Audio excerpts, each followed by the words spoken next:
Hola, buenas tardes, ¿cómo andan? Gracias por participar de esta masterclass. Hoy vamos a ver extinción del contrato de trabajo por jubilación a cargo de Nadia García, doctora, abogada, docente de grado y posgrado y publicista. Vamos a ver antecedentes, marco normativo, Ley 27.426 y Decreto 110 del 2018, supuestos especiales, intimación en regímenes diferenciales y trabajadores con tutela sindical, supuestos de aplicación del artículo 252 y 253 de la Ley de Contrato de Trabajo y jurisprudencia. Bueno, como saben, al final del espacio de la masterclass brindamos un espacio de preguntas y respuestas que pueden hacer mediante el chat. Y también estamos en Facebook Live transmitiendo, así que la gente que nos está viendo en esa plataforma, primero saludarlos y segundo decirles que si después quieren hacer alguna pregunta pueden comentar la publicación y yo se la paso a Nadia. Bueno, ven que Oscar a Nadia, si la hago con anfitriona. Nadia, creo que ya puedes reactivar el audio. Ahí ya estoy. Gracias, Federico. Bueno, Hola Nadia, ¿cómo andas? buenas tardes, ¿cómo estás? Ya no te voy a decir tanto tiempo porque no hace tanto. No hace tanto, unas semanitas. Sí, bueno, bienvenidos a todas y todas a esta nueva clase. Ya nos tiene acostumbrados y acostumbradas microjuris, pero esta vez vamos a hablar de algo distinto, siempre hablamos. Ahí se está viendo, creo que sí, ¿no? Ahí la puedes ver, Fede. Sí, Nadia, se ve perfecto. Bien. Les decía que bueno, hoy vamos a hablar de un tema distinto, siempre hablamos de seguridad social, hoy vamos a mechar un poquito con este contrato de trabajo y vamos a hablar en particular de esta extinción del contrato de trabajo por jubilación.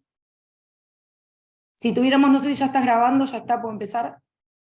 ¿Estamos? Sí, estamos grabando desde el principio. Perfecto. Cuando quieras. Bueno, dale, gracias. Siempre que comienzo con esta clase, lo que solemos decir es hablar de cuál es la modalidad contractual que comúnmente une al trabajador y al empleador. Sabemos que es el contrato por tiempo indeterminado. Ese contrato por tiempo indeterminado tiene una duración teórica prevista en el artículo 91 de la LST, o sea, el artículo 90 habla de esta modalidad contractual común, que de hecho rige la presunción de que es por tiempo indeterminado, y el 91 nos va a dar la duración teórica. Esa duración teórica que nosotros explicamos en la facultad es que el contrato dura hasta que el trabajador esté en condiciones de obtener alguno de los beneficios de la seguridad social en virtud de los límites de edad y años de servicios. Eso es lo que nos marca una duración teórica. El contrato se entiende celebrado hasta que el trabajador, después vamos a ver que ese alcanzar los sistemas de seguridad social en realidad se refiere a la jubilación.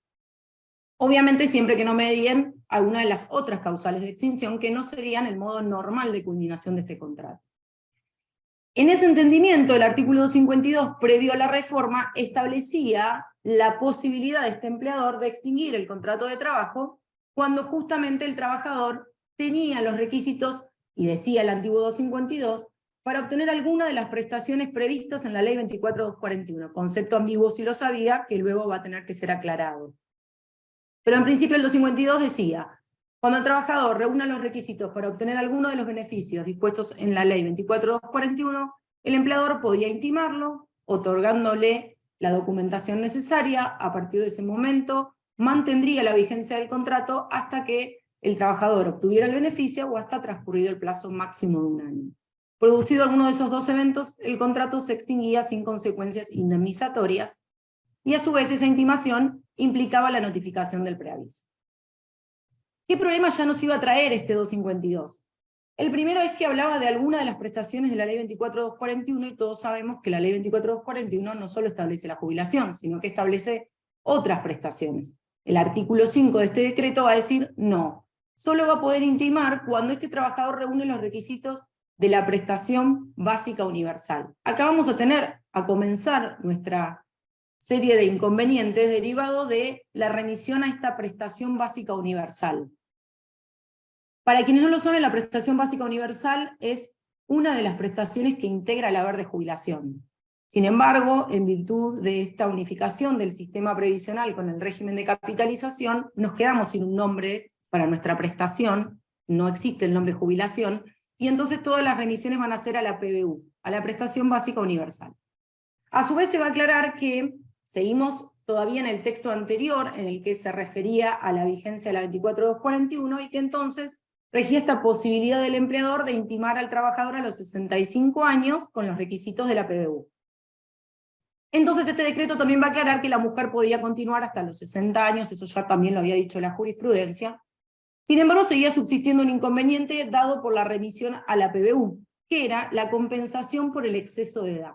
Para quienes no lo saben, también en el artículo 19, luego de decir cuándo se reúnen los requisitos para la PBU, que es 60 la mujer, 65 el hombre, y 30 años de servicios computables en uno o más regímenes de reciprocidad, que después vamos a volver a ese tema. Luego de decir eso, dice que al único fin de lograr el mínimo de servicios requeridos para la PBU, el trabajador o trabajadora podrá compensar el exceso de edad por servicios faltantes. Esto hizo creer a más de un empleador que podía articular esta compensación para poder intimar a aquellos trabajadores o trabajadoras que, teniendo la edad, no reúnan la cantidad de servicios con aportes requeridos para la PBU. El fallo que tenemos es Vallejo, que es de la provincia de Santa Fe, en el cual deja claro, no solo por la redacción en la que está descripto este beneficio, que es que podrá, lo que hace claramente interpretar que se trata de un beneficio otorgado para el trabajador o trabajadora que quiere jubilarse, pero no para ampliar la facultad extintiva del empleador.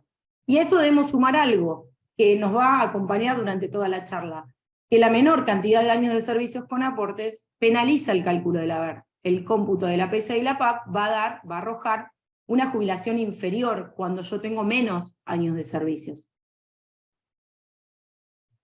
La ley 27426 va a modificar el texto del artículo 252, elevando significativamente la edad en que se torna eficaz esta intimación. Va a establecer que cuando el trabajador reúna 70 años y además los requisitos para la prestación básica universal, y va a remitir al 17 inciso A de la 24241, el 17 inciso A de la 24241 solo dice prestación básica universal, no dice más nada. Los requisitos están en el artículo 19 de la ley 24241. Para no llenarnos de problemas anticipadamente, ¿qué nos dice el 252? Vamos a cambiar la edad en que este empleador puede intimar a sus dependientes, 70 años, acompañado de los requisitos de la PBU. Nuevamente vuelve a hablar de los requisitos de la PBU. Luego mantiene el esquema. A partir de ese momento, reuniendo los dos requisitos, 70 años y los requisitos para la PBU, el empleador podrá intimar al trabajador o trabajadora para que inicie los trámites jubilatorios. A partir de ese momento, otorgando la documentación necesaria, a partir de ese momento comienza el cómputo del plazo, el contrato se mantiene vigente hasta que el trabajador obtenga el beneficio o hasta el plazo máximo de un año. Ocurrido alguno de esos dos eventos, en este caso cambia la palabra, en vez de concedido dice obtenido el beneficio, pero es más o menos lo mismo, vamos a ver que esto también nos va a traer un montón de problemas. Dice concedido el beneficio, vencido el plazo de un año, el empleador podrá extinguir el contrato sin consecuencia indemnizatoria, pero nada le opta a este trabajador a jubilarse antes, porque fíjense que modifiqué la edad en la que el empleador puede intimar, pero no modifiqué el artículo 19 de la 24241. El trabajador y la trabajadora mantienen la posibilidad de jubilarse en los términos del artículo 19. Lo que no va a ocurrir es que el empleador no va a poder intimar sino hasta los 70 años de este trabajador o trabajadora. Nuevamente, la intimación hacia las veces de preaviso se encuentra inmerso en su plazo. Y por último, la 27426 en el artículo 10 va a aclarar que no se aplica a los empleados públicos esta reforma. Es decir, que los empleados públicos pueden seguir siendo intimados en el marco de la Ley Marco de Regulación del Empleo Público, que en el artículo 25 mantiene la intimación a los 65 años. ¿Qué nos va a dejar esta reforma? En primer lugar, nos modifica la duración teórica a la que nos referimos al inicio. Yo antes comencé, y siempre decimos que el contrato dura hasta que el trabajador esté en condiciones de jubilarse. Sin embargo, a partir de la reforma, el contrato dura hasta que el trabajador esté en condiciones de jubilarse y quiera hacerlo, o que el trabajador esté en condiciones de jubilarse y además tenga 70 años. De lo contrario, el contrato permanecerá vigente y el empleador no podrá intimarlo. La segunda cuestión va a volver a traer, va a venir de la mano de esta remisión a la PBU. Si antes ya tenía problemas con el exceso de edad, imagínense ahora que tengo un trabajador que tiene 70 años. Un trabajador al que yo puedo intimar a los 70 años está excediendo en la edad jubilatoria, la mujer 10 años y el hombre 5. Por ende, si yo puedo computar el exceso de edad, esta mujer requerirá 25 años de servicio y el hombre 27 y medio de servicios. Nuevamente el planteo de los empleadores respecto a si podían oficiosamente utilizar esa compensación para intimar a sus dependientes en aquellos casos en que no tienen los 30 años de servicios con aportes.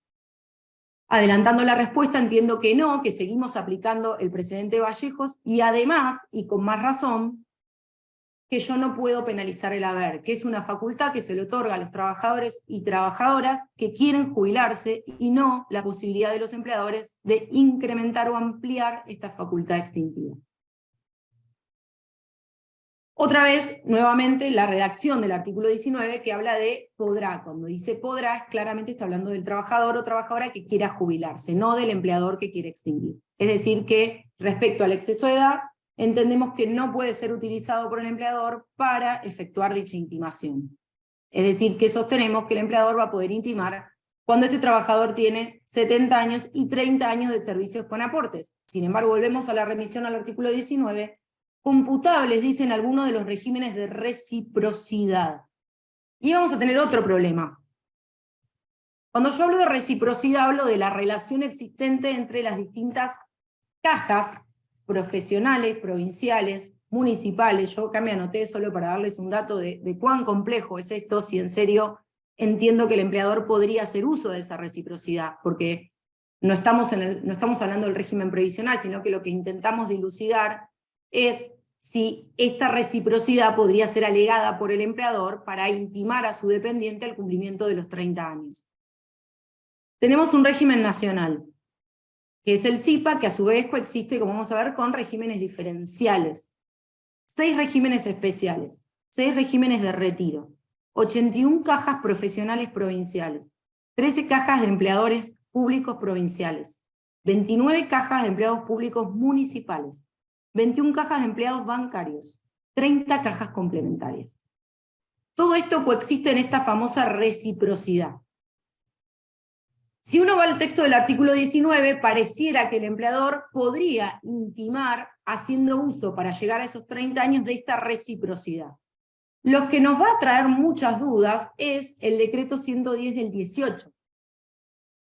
El decreto 110 del 18 que reglamenta la ley 27426, en lo que nos ocupa a nosotros, en esta facultad de extinguir en los términos del 252, va a decir que el empleador tiene esta facultad de extinguir, en realidad no de extinguir, perdón, de intimar, en la medida que haya constatado ante el ANSES los requisitos para obtener la PBU. Si debo constatar ante el ANSES no va a tener la información relativa a aquellas cajas no transferidas.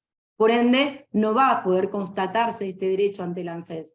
Ahí ya nos genera una duda. Es decir, que si bien el artículo 19 habla de 30 años computables en alguno de los regímenes de reciprocidad, lo cierto es que el empleador debiera, en virtud del texto del decreto 110, que la verdad que este decreto 110 quedó ahí olvidado, nunca se aclaró, nunca, como vamos a ver, se creó un mecanismo expedito, ni mucho menos, debo interpretarlo a la luz de las posibilidades, ¿no? Y en esas posibilidades yo entiendo que el empleador solo podría hacer uso de esta reciprocidad si puede constatar ese derecho. ¿De qué forma podría constatarlo? Que este trabajador le haya acompañado en algún momento una certificación de servicios autorizada por autoridad competente de alguna caja en la cual haya prestado servicios. De lo contrario, no puede constatar el derecho a la PBU que le exige el decreto 110 del 18.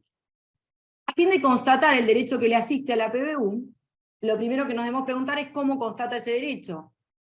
El decreto decía que se debía establecer un mecanismo expedito. Ese mecanismo no se creó, los empleadores no tienen forma de constatar ante el ANSES el cumplimiento de los requisitos para la PBU, obviamente me refiero a los servicios, la edad es fácilmente comprobable. Y a su vez esto nos trae aparejado de, si seguimos sosteniendo la necesidad de que se instrumente este mecanismo expedito, la siguiente consulta que nos debemos hacer es qué información debiera darle ANSES a ese empleador. Y volvemos nuevamente a este concepto de que en el artículo 19 se habla de la compensación por exceso de edad. Entonces, ojo con que cuando yo cree ese mecanismo expedito, ANSES le responde a este empleador, porque ahí voy a tener otro problema más, que sí le asiste el derecho para obtener la PBU, haciendo uso, por ejemplo, de la compensación por exceso de edad, que sostengo no puede ser aplicada por el empleador oficiosamente, o por ejemplo, el cómputo de los hijos en los términos del decreto 475 del 21, ¿se entiende? Son todos mecanismos que le permiten al trabajador que quiere jubilarse llegar a los 30 años, pero no que le van a permitir al empleador intimar en los términos del 252. Porque como les dije, tanto la compensación por exceso de edad como el decreto 475 en el cómputo de los hijos penaliza el haber de jubilación. Es decir, cuando hablo de penaliza es un concepto muy provisional, disminuye el monto del haber. No es lo mismo jubilarse con 25 años que con 30 que con 40 años de servicios con aportes, ¿sí? Esto es lo que nos dejó la reforma. Tenemos supuestos especiales, como por ejemplo, ¿qué sucede en aquellos regímenes diferenciales? Sostuvimos cuando empezábamos a hablar de este complejo sistema previsional que tenemos, que el sistema nacional coexiste con regímenes diferenciales. Estos regímenes diferenciales son aquellos determinantes de vejez o envejecimiento prematuro, generan un mayor desgaste en el trabajador en menor tiempo, o incluso pueden afectar su capacidad laboral, y por ende el legislador decidió darles un tratamiento distinto, diferenciado, atenuando los requisitos para obtener, quizás alguno de los requisitos para obtener el beneficio de jubilación, o quizás ambos, edad o servicios, o edad y servicios, disminuyéndolos, ¿sí? En este entendimiento de que en menor tiempo generan el mismo desgaste que el régimen general. Así las cosas, y ante la existencia de estos regímenes, los empleadores comenzaron a preguntarse, en realidad preguntarse no, a intimar directamente, si podían cursar esta intimación precisamente al cumplimiento de los requisitos del régimen diferencial, o si por el contrario, debían esperar el cumplimiento de los requisitos del régimen general. El caso que les dije, Aerolíneas se cansa de ser condenada, se cansa de intimar incorrectamente. Aerolíneas intimó en muchísimos casos, por ejemplo a los pilotos, en el marco del régimen diferencial. Lo que dice la jurisprudencia actual, yo les traje un precedente anterior, como para que sepan que existe, pero en realidad la jurisprudencia actual es conteste en sostener primero que se trata de una opción para el trabajador jubilarse en los términos de la ley general o del régimen diferencial. Esto por cuanto la locución que utilizan estos regímenes, yo les traje solo el ejemplo del decreto 4257 del 68, el artículo 3, que es del caso Burda, pero todos comienzan diciendo, tendrá derecho a jubilación ordinaria aquel trabajador que reúna los siguientes requisitos. Es decir, que en la forma en que está redactada se aleja de la redacción del 252 cuando dice cuando el trabajador reúna los requisitos podrá el empleador intimarlo. Es decir, que claramente la locución utilizada genera este concepto que se trata de una opción a favor del trabajador que quiere jubilarse en los términos del régimen diferencial, y no la ampliación de la facultad extintiva del empleador. Es decir, lo que sostienen estos fallos es que el empleador no puede intimar a sus dependientes al cumplimiento del régimen diferencial, sino que debe esperar al cumplimiento de los requisitos del régimen general. Para así decidir, también sostienen, estamos ante normas en las cuales su interpretación debe ser en sentido positivo y atendiendo al carácter tutelar protectorio que tiene el derecho del trabajo. Y este derecho este principio protectorio en el artículo 9, en una de sus reglas, nos obliga a seleccionar aquella norma más favorable, mostrándose el régimen general, en este caso, como aquella más favorable. Pero además, y principalmente, el principio de continuidad de la relación laboral, ante la duda de bastar a la subsistencia del vínculo laboral entre las partes.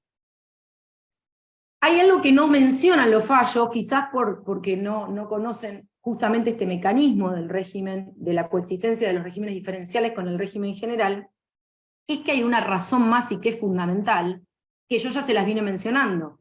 Cuando el régimen diferencial establece menor cantidad de años de servicios con aportes, nunca se armonizaron con la forma de cálculo de la ley 24241. Ustedes piensen que estos regímenes diferenciales son del año 68, son muy pocos los nuevos. Podemos hablar, no sé, relativamente nuevos viñateros, pero el resto son del 60, del 70, previos a la sanción de la ley 24241. Cuando el cálculo del haber era distinto, entonces no se penalizaba por tener menos años de servicio. Una vez que yo obtenía el beneficio, no me penalizaba la menor cantidad de años. Ahora sí me penaliza la menor cantidad de años. Por ende, a todos estos factores que yo les dije, tengo que sumar uno más. Este régimen diferencial que pretende proteger al trabajador permitiéndole acceder al beneficio en forma previa en la edad o con menos años de servicios con aportes, luego lo va a penalizar al calcularle el haber. Es decir, que ahí tengo una razón más para que el empleador no pueda intimar al cumplimiento de los requisitos del régimen diferencial. El precedente que les mencioné, que fíjense que es bastante viejito, que es del año 2000, en este precedente la Cámara dijo que en realidad el derecho del trabajador a optar entre acogerse a un régimen diferencial y a un régimen especial existe en la medida de que el empleador no ejerza esa facultad extintiva con anterioridad. Pero entiendo que eso es una jurisprudencia que ya está superada, en los términos actuales ya no hay mucha... ya no existen casi fallos de este estilo. Esto no nos va a pasar con el siguiente supuesto, es decir, que en el marco de los regímenes diferenciales, la jurisprudencia es bastante, la nueva, conteste en que no pueden intimar en los términos del régimen diferencial, sino que deben esperar hasta el cumplimiento del régimen general. El otro supuesto especial que vamos a tener es cuando tengo trabajadores con tutela sindical. Es decir, seguimos en nuestro 252, en este empleador que quiere intimar al dependiente a que se jubila el cumplimiento de los requisitos en el marco del nuevo texto del 252, 70 y 30 años de servicios con aportes, pero tengo un trabajador que tiene tutela. Yo les dividí la jurisprudencia primero en dos grupos. El primer grupo son aquellas salas de la Cámara Nacional de Apelaciones del Trabajo que entienden la necesidad de iniciar la acción de exclusión de tutela, pero que la otorgan. Es decir, que para que el empleador pueda intimar, previamente deberá iniciar la acción de exclusión de tutela. Quienes están en este grupo sostienen que el artículo 52 de la ley 23.551, yo supongo que la conocemos todos, pero la ley de asociaciones sindicales, prevé una forma especial de protección de aquellos trabajadores que se encuentran con tutela, que es una protección amplia que conlleva la imposibilidad de este empleador de modificar o afectar ese contrato individual de trabajo, sino media una resolución judicial que los aparte de dicha garantía. Es decir, que cualquier intento por modificar el contrato de trabajo, durante el tiempo que prevé el artículo 48 de la 23.551, deberá canalizarse en los términos del artículo 52 de la 23.551, a través de este proceso, que tiene por finalidad descartar la existencia de una motivación antisindical. Quienes se encuentran dentro de este grupo, los camaristas que se encuentran dentro de este grupo, entienden que esta intimación, que la facultad del empleador para intimar, configura justa causa en los términos del artículo 48, entendiéndose esta como cualquier voluntad extintiva que no tenga por finalidad un acto antisindical y discriminatorio. Lo entienden comprendido, es decir, entienden que existe justa causa. Dice, sobre todo cuando estamos ante la forma de finalización normal del contrato de trabajo. Dice, si no, implicaría una prórroga automática al contrato de trabajo y la derogación del 252. ¿Se entiende entonces? En este grupo entienden.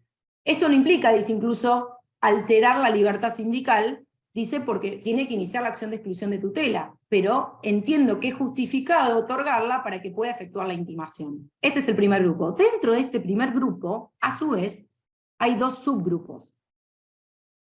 Aquellos que entienden que, una vez otorgada la acción de exclusión de tutela, no necesitan esperar la finalización del mandato que tenía este trabajador y pueden cursar la intimación. Acá tienen uno un poquito más viejito, que es Gobierno de la Ciudad de Buenos Aires, y tienen uno del 2022, que es AFIP con Valdemoros.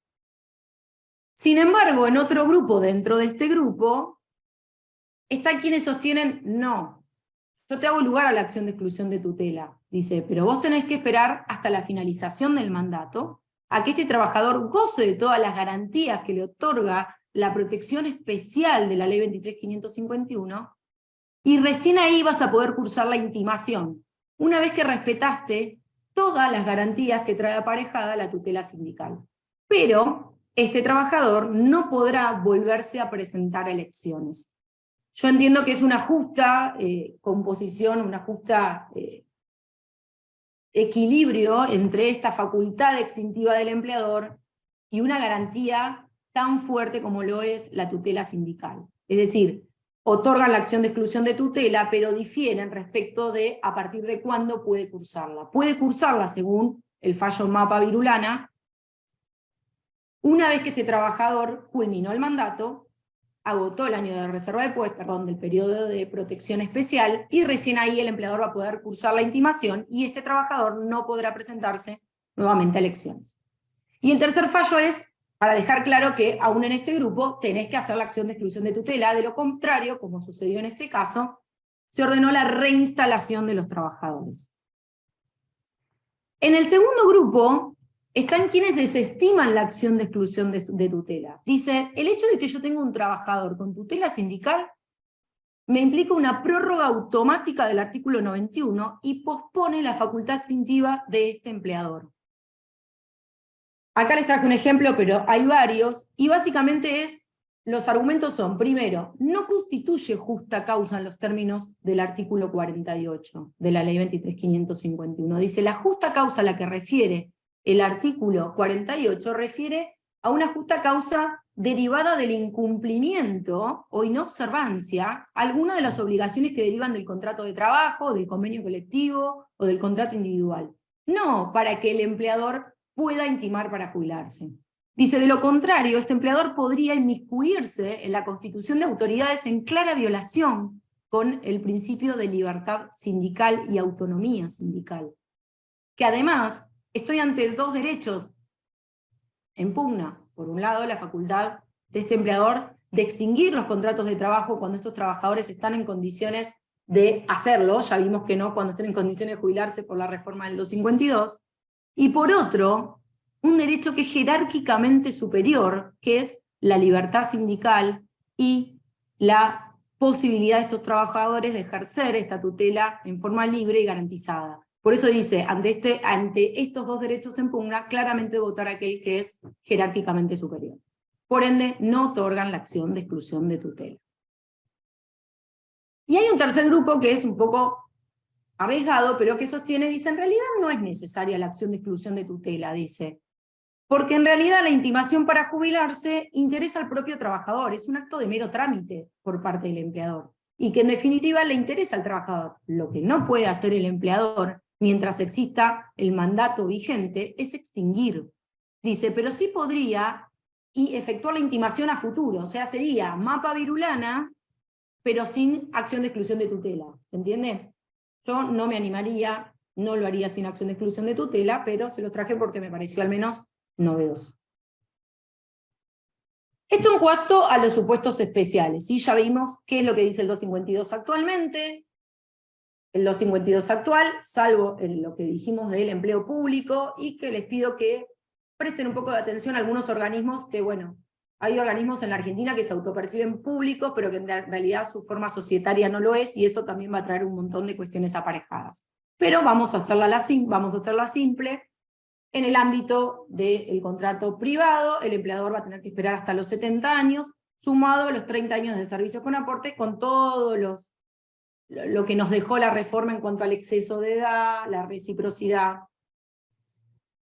Y luego vimos qué sucede en los regímenes diferenciales y qué sucede cuando tengo un trabajador con tutela sindical.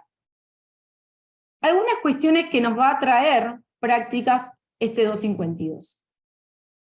Supongamos que tengo un empleador que efectuó la intimación correctamente, otorgó las certificaciones de servicios y documentación necesaria, aguardó hasta que este trabajador le concedan el beneficio, como dice el término del 252, y quiere extinguir. ¿A partir de cuándo puede hacerlo? Para quienes no lo saben, cuando uno tramita una jubilación como mínimo, quienes hacen jubilaciones saben que intervienen muchas más fechas, pero vamos a señalar 3 fechas importantes en lo que nos hace a este tema. La primera fecha, la fecha de solicitud de ese beneficio, que es la fecha en que solicité el turno, y que va a ser determinante del retroactivo. ¿Desde cuándo ANSES le va a reconocer a este trabajador las sumas que se devengaron de jubilación? Eso se denomina fecha de solicitud. También se denomina fecha inicial de pago, pero para no confundirlo, vamos a denominar la fecha de solicitud. Luego tenemos una segunda fecha, que es la fecha de acuerdo del beneficio, que es cuando ANSES entiende que se acreditó ya el derecho, que este trabajador ahora tiene el estatus de jubilado y le asigna un número de beneficio, y entonces cuando la persona consulta el expediente le dice su trámite ha sido resuelto favorablemente. Eso es la fecha de acuerdo. ¿Cobran esa fecha? No cobran esa fecha. Cobran la tercera fecha que vamos a hablar, que es la fecha de alta de beneficio. Entre la fecha de acuerdo del beneficio y la fecha de alta, como mínimo van a transcurrir 3 meses. Y en algunos casos pueden transcurrir 5 o 6, cuando ANSES retiene este beneficio en boca de pago.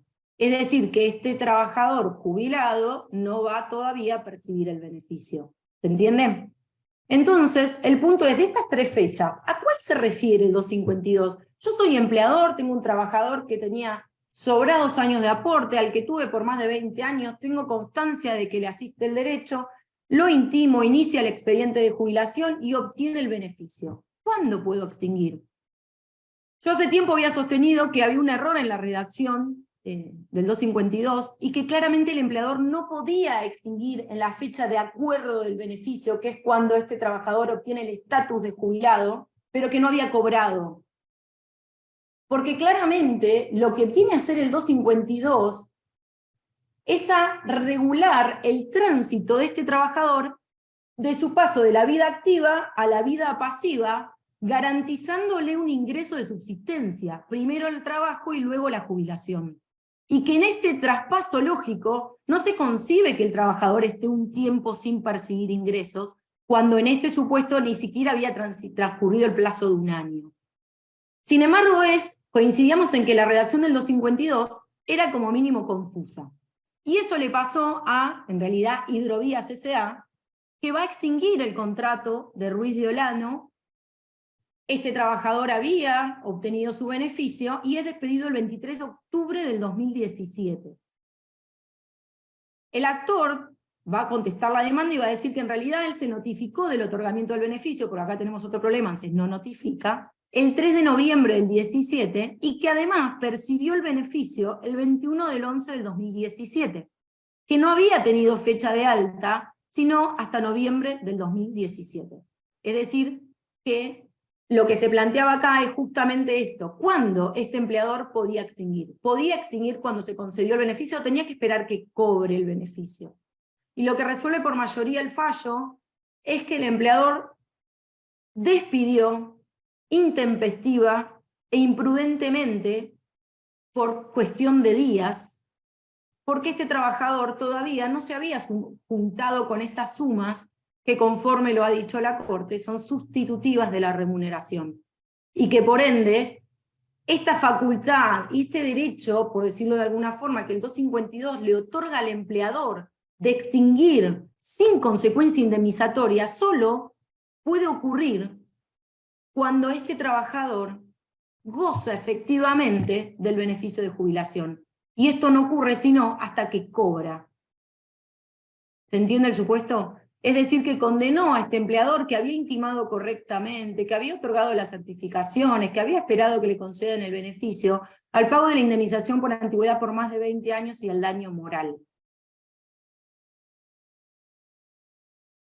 Creo que hay un tema en la redacción, pero creo que los empleadores deben ser prudentes a la hora de extinguir. Cuando tengo un trabajador que ya tiene 20 años en la empresa, es lo que digo yo siempre, espera que cobre, ¿sí? Esperemos que cobre. El siguiente supuesto es el otro supuesto que me da para la extinción el 252. Si no le otorgan el beneficio, transcurrido el plazo de 1 año, el empleador puede extinguir sin consecuencia indemnizatoria. Yo diría, depende.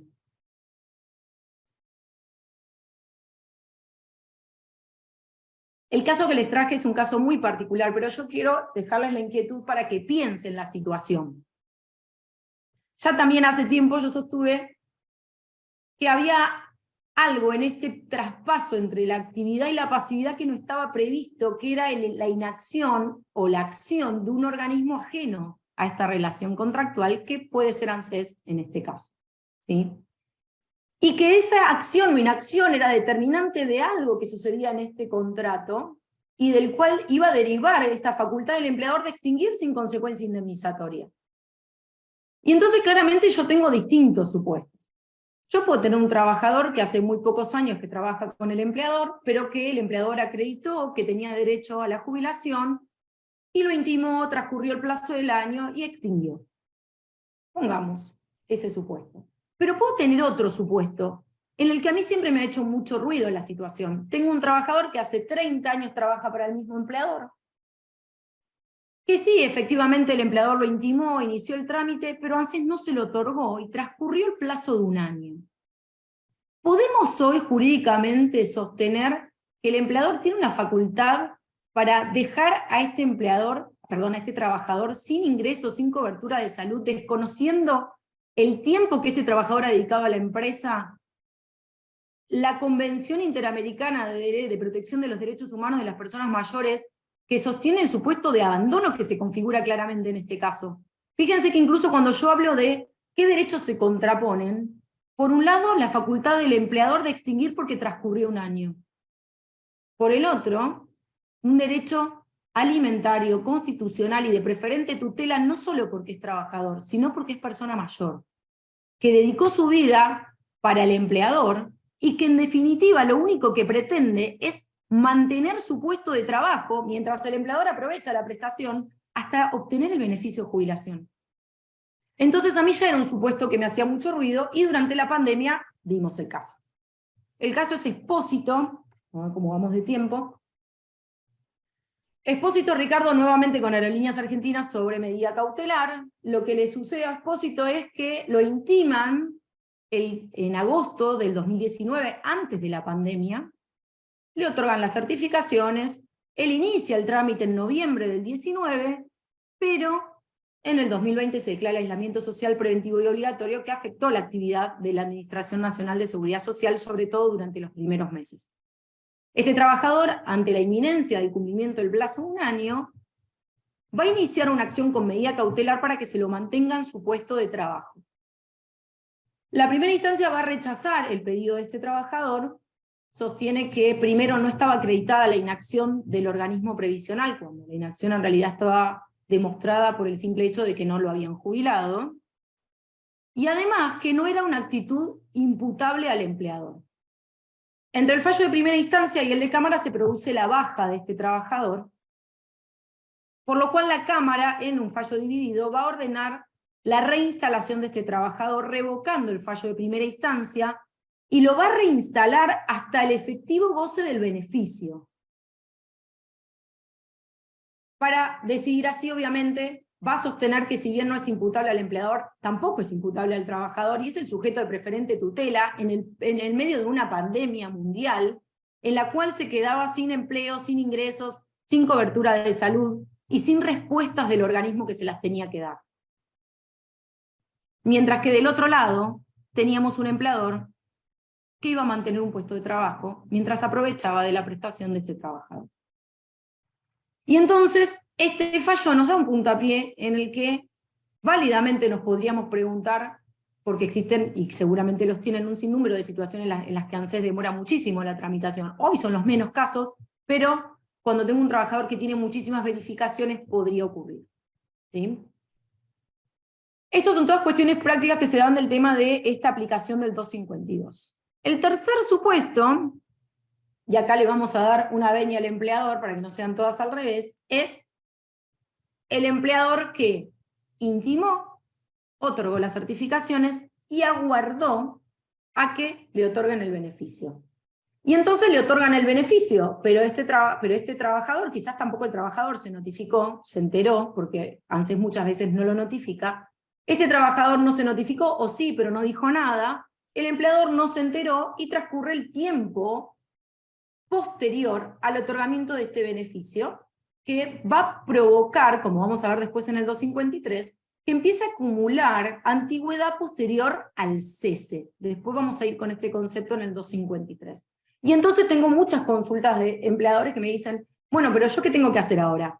Porque yo me enteré ahora que este señor está jubilado y en realidad ya pasaron más de 3 meses, ¿lo tengo que indemnizar por la antigüedad posterior a la jubilación? Mi respuesta es no. ¿Por qué? Porque tengo un empleador que transitó el 252 y el hecho de no haberse enterado que este trabajador se jubiló y poder haber extinguido no le es imputable. Por ende, en virtud del principio de buena fe, yo entiendo que el empleador puede extinguir en los términos del 252. Distinto es el supuesto y vamos con el último supuesto del 252, en el cual el empleador no transitó el 252. ¿Por qué? ¿Se acuerdan que nos dijimos que ahora el artículo 19 dice una cosa? ¿Por qué dice una cosa? Porque la edad para jubilarse no se modificó, 60 la mujer, 65 el hombre, con los requisitos para la PBU, vamos a llamarlo 30 años de servicios con aportes, pero por el otro lado el empleador no puede intimar hasta los 70, pero nada le impide a este trabajador ir y jubilarse. Y entonces este trabajador fue y se jubiló. El fallo Bruschi. ¿Qué pretendió hacer el empleador? Cuando no sabemos si es verdad o no, o sea, el empleador lo que dice, yo les digo el relato de los hechos. El relato de los hechos es, el empleador dice, voy a intimar a este trabajador, era todavía con la anterior ley, es decir, la edad era 65 todavía, lo que pasa que el fallo se resuelve mucho tiempo después. Voy a intimar a este trabajador a los 68 años, porque ya tiene 68 años y los 30 años para que se jubile, en los términos del 252. El trabajador contesta, discúlpame, yo trabajo acá desde 1994, me jubilé en el 2008, esto era conocido por vos y había sido consentido por vos, empleador, y vos me intimás el 19 de octubre del 2010 para que yo inicie el trámite de jubilación a sabiendas que yo ya estoy jubilado. Por ende, rechaza esa carta documento y el empleador, 10 días después, dice, habiéndome notificado que vos estás jubilado, yo te extingo el contrato en los términos del 252 sin consecuencia indemnizatoria alguna. Lo cierto es que no estaban en el 252, porque sea que sabía o no este empleador que estaba jubilado, no se había transitado el 252. No se había efectuado intimación alguna, no se había certificado ningún tipo de servicios. El trabajador fue y se jubiló porque podía hacerlo, y obtuvo el beneficio. Y entonces ese es el límite entre el 252 y el 253. Si yo no transito el 252 como empleador, no puedo extinguir en los términos del 252.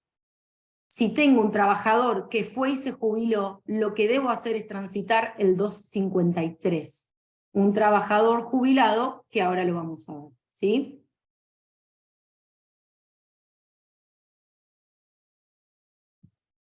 Vamos bien con el tiempo, nos queda el 253. El 253 prevé esta figura del trabajador jubilado, que reingresa a la actividad. Esto para que lo sepan, en realidad el artículo 34 de la 24241 establecía la incompatibilidad, la persona debía cesar para obtener el beneficio de jubilación, pero luego se va a modificar esta incompatibilidad y se va a incorporar el último párrafo al artículo 253 de la ley 24241, perdón, de la ley de contrato de trabajo de la ley 2744, en función de la modificación de la incompatibilidad de la 24241, se va a incorporar un tercer párrafo al artículo 253, que va a establecer que en caso de que el trabajador titular de un beneficio previsional, trabajador jubilado, reingresar a la actividad sin que esto incumpla ninguna norma, esto por cuanto, por ejemplo, en los regímenes diferenciales no puede volver a trabajar. El empleador podría extinguir el contrato invocando esta situación, entre comillas. ¿Cuál sería la situación? Que está jubilado, como si fuese una causal autónoma de extinción, con obligación de preavisarlo y abonar la indemnización por antigüedad que corresponda conforme el 245 o el 247. En este segundo supuesto solo se computará como antigüedad el tiempo de servicio con posterioridad al cese, es decir, a la obtención de este beneficio. Es decir, que en este supuesto, previo a la reforma, yo tengo un trabajador, según los términos de este artículo, que reingresaba a la actividad. Entonces, este trabajador jubilado, que pareciera la norma decir se fue a su casa y volvió, dice en ese caso, obviamente, la antigüedad que voy a tener en cuenta para el 245 o el 247 es la que acumula después del beneficio de jubilación. Sin embargo, hay un supuesto que no quedaba claro, que era el del trabajador que no reingresaba porque nunca se había ido. Era un trabajador que continuó a las órdenes del mismo empleador, pero que en algún momento obtuvo el beneficio de jubilación y siguió a las órdenes del mismo empleador. Entonces no había reingreso porque no se había ido. Esto provocó distintas interpretaciones, lo que generó el dictado de un plenario que es Couto de Capa, y en el mismo sentido se había expedido la Suprema Corte de la Provincia de Buenos Aires en autos Liptac. En ambos entendieron que el último párrafo del artículo 253 era aplicable al trabajador que seguía prestando servicios a las órdenes del mismo empleador sin interrupción. No quedó más duda, la jurisprudencia fue conteste, y entonces, ¿qué hizo la reforma de la 27426? Incorporó, le dio rango legal a esta jurisprudencia, incorporando el último párrafo actual al 253.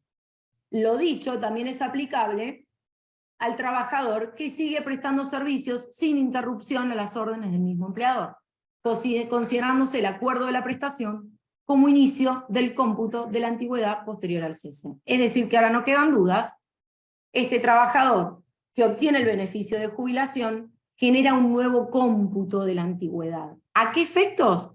Claramente del 245 o del 247, que es lo que dice el texto del 253.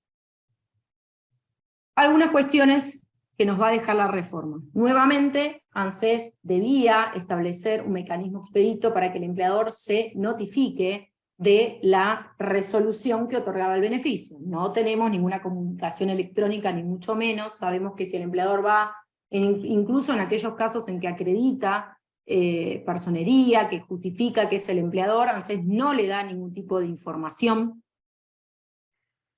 Y algo que viene también a complicar esta situación es que el decreto 110 del 18 va a decir que lo dispuesto en el tercer párrafo, es decir, el que generaba un nuevo cómputo de la antigüedad a los efectos del 245, del 247, iba a ser aplicable también a los titulares de la PUAM.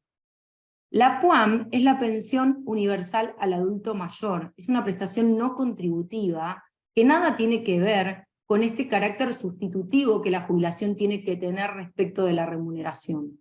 La PUAM es el 80% del haber mínimo garantizado, no tiene que ver nada con los aportes ni con las remuneraciones.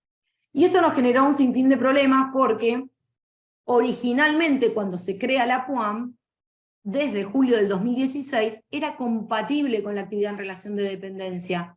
De hecho, la norma lo que propugnaba era que aquellos trabajadores que tuvieran la contingencia de vejez, pero no llegaran a reunir los 30 años de aporte, pudieran trabajar en actividad en relación de dependencia o la que sea, hasta lograr un beneficio contributivo y entonces convertir el beneficio.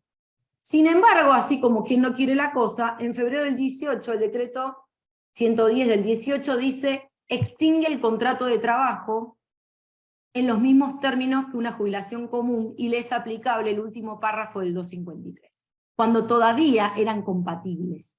Recién la incompatibilidad viene de la mano de la ley 27467 en diciembre del 2018. Hoy ya no tenemos muchos problemas, salvo uno que les voy a mencionar, pero generó muchísimos problemas porque los empleadores decían, ok, obtuvo una PUAM, puedo extinguir, cuando el trabajador la había obtenido cuando todavía era compatible y sin que nadie le explicara nada en ANSES de que podía extinguir el contrato de trabajo y generar un nuevo cómputo de la antigüedad. El problema actual se circunscribe al hecho de que, por ejemplo, hoy ustedes saben que hay una moratoria que permitiría regularizar años faltantes, y entonces hay muchos casos en que los titulares de la PUAM quieren convertir esa prestación no contributiva en jubilación.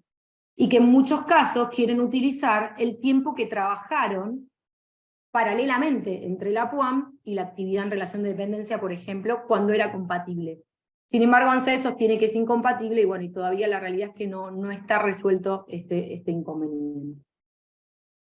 El otro problema que nos va a traer el 253 es el cómputo de la antigüedad.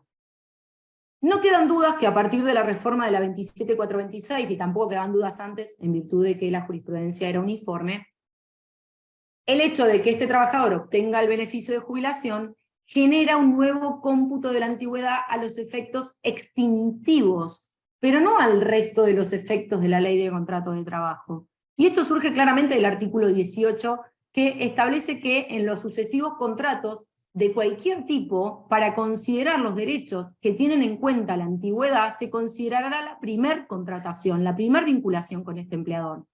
Sin embargo, en la práctica, lo que vemos es que el empleador, cuando tiene un trabajador jubilado que continúa en actividad, pasa de tener un trabajador con 20 años de antigüedad a tener antigüedad cero, a todos los efectos. Y claramente esto es incorrecto, ¿sí? El trabajador sigue manteniendo la antigüedad a los efectos de las licencias por enfermedad, de las vacaciones e incluso del preaviso. Y entonces, ¿qué es lo que debe hacer en este 253 el empleador que quiera extinguir, en este supuesto, este trabajador que obtiene el beneficio de jubilación, pero que tenga un empleador que no transitó el 252, pero que se da cuenta, se entera, le comunican que este trabajador obtuvo el beneficio de jubilación, como dice el 253, puede extinguir invocando esta situación, pero con obligación de preavisar y abonar la indemnización que corresponda en función de la antigüedad posterior a ese beneficio de jubilación. Eso es el 253, y no es lo mismo que el 252. ¿Qué pueden plantear acá los empleadores? Bueno, esta circunstancia de que no se enteran y entonces transcurre el tiempo, ¿no? Después, obviamente igual estamos siempre hablando en discusión de la antigüedad que pueda acumular con posterioridad al beneficio.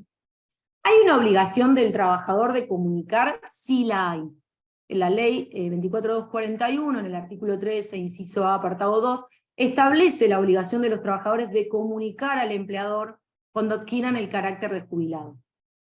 Además, siempre podemos apelar al principio de buena fe, y cuando yo tengo un trabajador que está en condiciones de jubilarse, puedo consultarle si inició los trámites de jubilación, y en ese caso, que en virtud del deber de buena fe me mantenga informado respecto al estado del trámite. Lo que no puedo es pretender extinguir por el 252 sin consecuencia indemnizatoria si no transité el 252. ¿Sí? En todo caso, si yo tengo un trabajador que fue y se jubiló y el empleador tomó conocimiento de esa jubilación, lo que debo hacer es cumplir con la situación jurídica que me impone el 253, que es preavisar y abonar la indemnización que corresponda en función de la antigüedad que haya acumulado con posterioridad a la obtención del beneficio. Y les vuelvo a poner el fallo Bruschi porque justamente Bruschi lo deja clarísimo. El empleador pretendió argumentar el 252, pretendió intimar en los términos del 252 a un trabajador que ya estaba jubilado.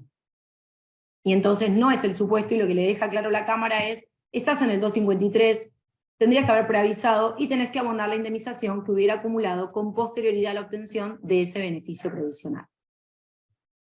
Y hasta acá llegamos, creo que estamos en tiempo, así que queda unos minutos para las preguntas.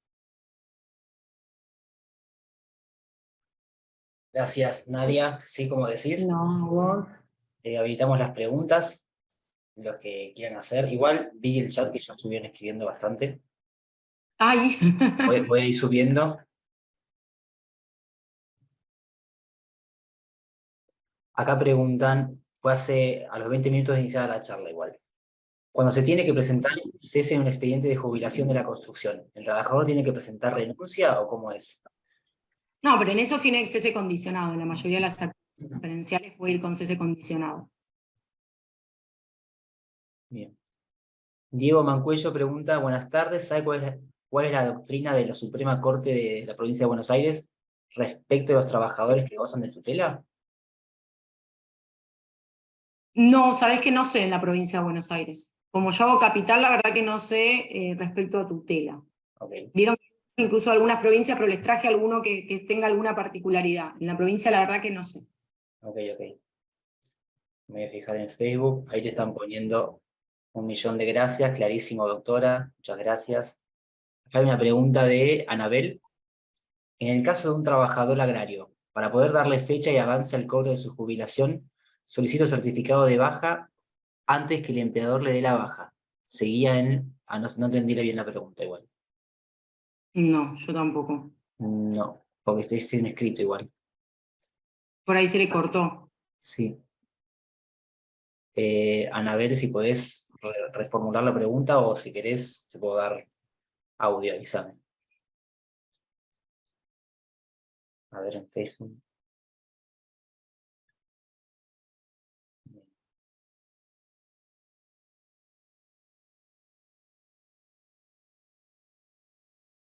Muchas gracias, doctora Nadia García. Tuvimos 100 personas, récord total. Un éxito. Diego Carmona pregunta, ¿en un RTI aprobado, el cese también es condicionado? podemos hacer una charla entera del RTI, porque yo soy rabiosa con el RTI.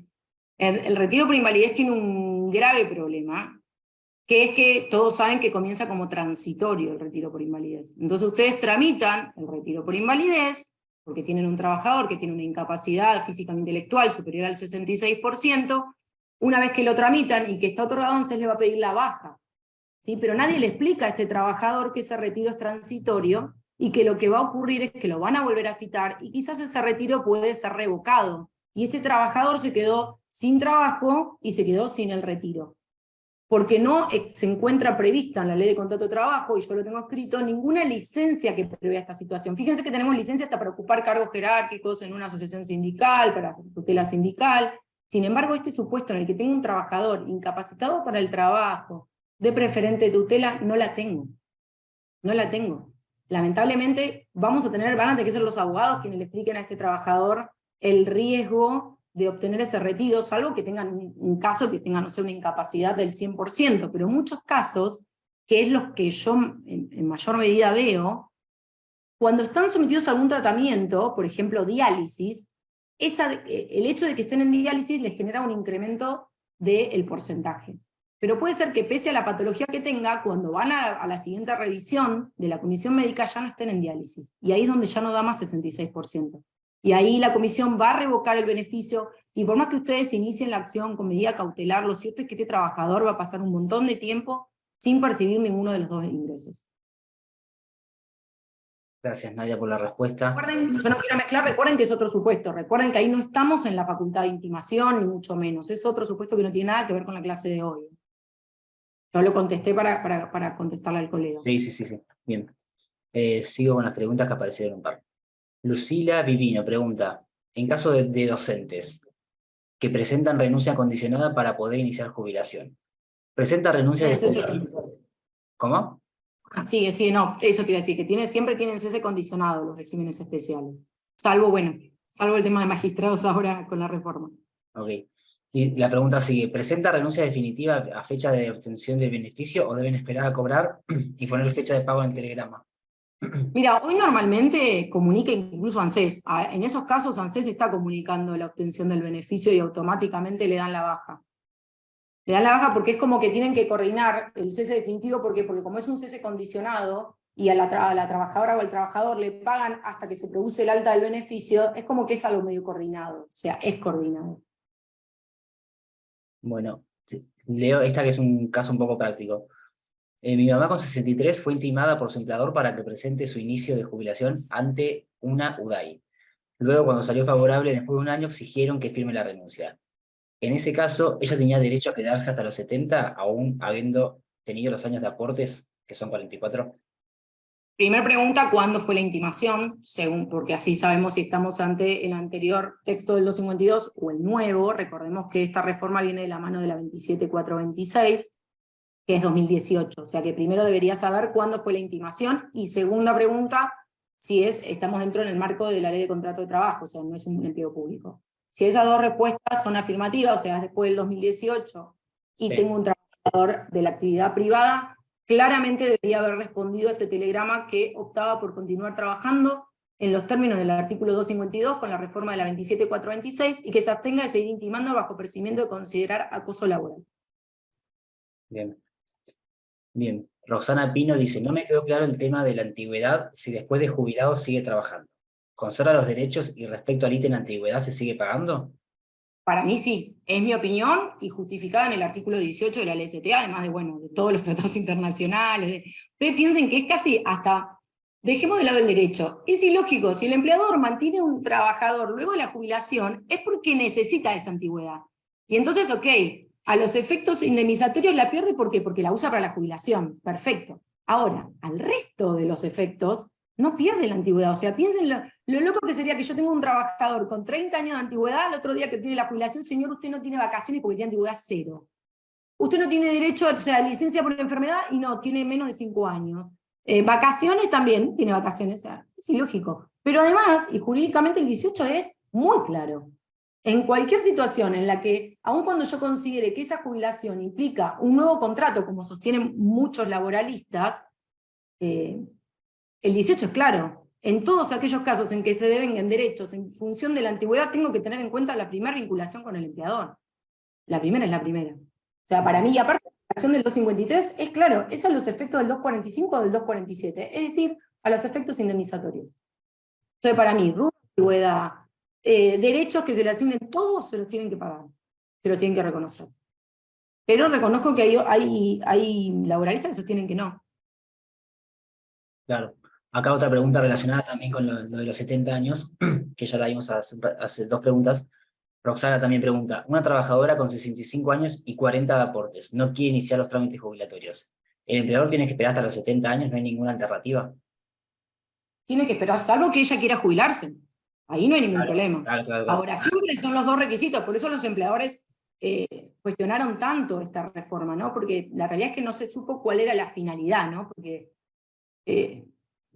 o sea, no se modificó la edad jubilatoria, no se sabía cuál era. La única posibilidad era, o lo cierto es justamente darle a este trabajador o trabajadora la opción de continuar trabajando si así lo deseaba. Si no quiere, se jubila. Pero si no puede intimar, está mal intimado. Lo que sucede muchas veces, y pese a que ya tiene muchos años, es que los trabajadores no lo saben, y entonces van y se van a jubilar, inician el trámite. Y una vez que iniciaron el trámite y obtuvieron el beneficio, entonces el empleador puede extinguir. O sea, yo una vez que obtuve el beneficio, podríamos entrar a hilar finitos si podríamos no invocar el 253, pero sería muy rebuscado. Pero lo cierto es que lo que debe hacer el trabajador es impugnar esa intimación. Dominique pregunta, ¿cuál es el momento en que el empleador debe dar la baja para que el trabajador no corra el riesgo de que ANSES le quite el beneficio jubilatorio por incompatibilidad? Pero me estás hablando que existe una incompatibilidad. Recuerden que si es una actividad común, no existe más la incompatibilidad.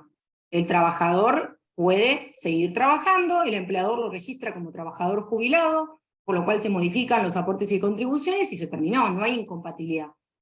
Si me habla de una incompatibilidad, ahí ya no debiera. La incompatibilidad, ¿cuándo puede ocurrir? Cuando yo tuve una jubilación, por ejemplo, en un régimen diferencial, y seguí trabajando, por ejemplo, en la industria de la construcción, en un régimen diferencial. Entonces ahí obviamente hay una incompatibilidad.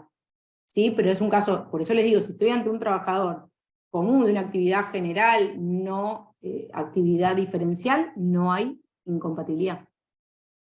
Muy bien. Bueno, ahí te puso Roxana, gracias por la respuesta a la pregunta anterior, muy clara. Bueno, te están poniendo muy gracias, muy clara la exposición. Bueno, ahora sí, damos por finalizado. Gracias a todos por participar, Nadia por responder todas las preguntas y por haber desarrollado la exposición. Seguiremos. Muchísimas gracias nuevamente por la invitación, a vos, a Microjuris, a Irene. Y bueno, gracias a todas y todos los conectados y nos vemos en la próxima. Dale, hasta la próxima. Okay, Saludos a todos. Chao,